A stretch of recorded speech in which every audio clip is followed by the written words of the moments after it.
I was a very nosy child.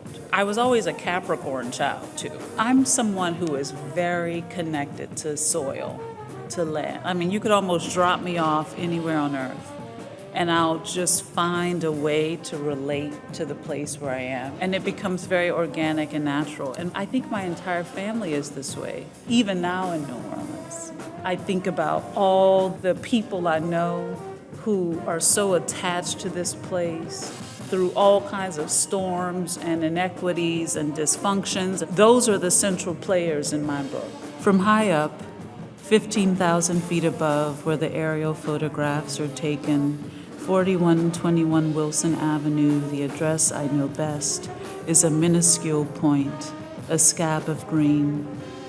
In satellite images shot from higher still, my former street dissolves into the toe of Louisiana's boot.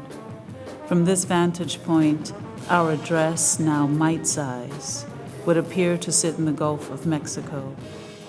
Distance lends perspective, but it can also shade, misinterpret.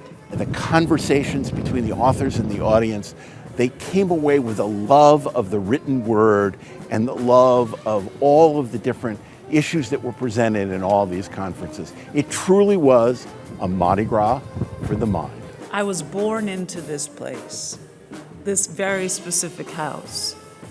And when I was born into this house, there were so many traces of people I would never meet, like my father. I have to be not only part of it, but part of the narrative of it. That is so much the heart of what I try to talk about, the mythology of place, the mythology of a city, and how that also feeds into the mythology of what it means to be an American. It's so intriguing to be from a place and to admit the ways you don't quite understand it. And I think that process of trying to understand it is for me a form of love.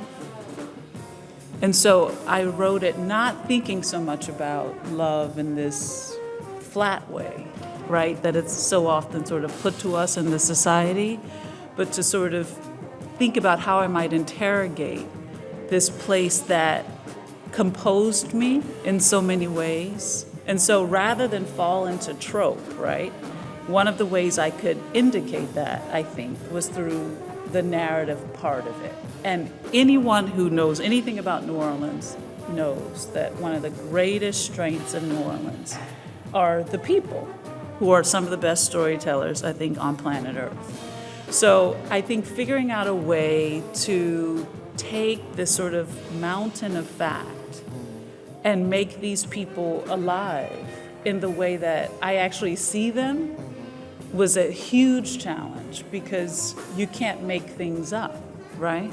I actually don't think it's a book about me, because it's in fact a book about how I belong to this particular geography, which includes the geography of my family.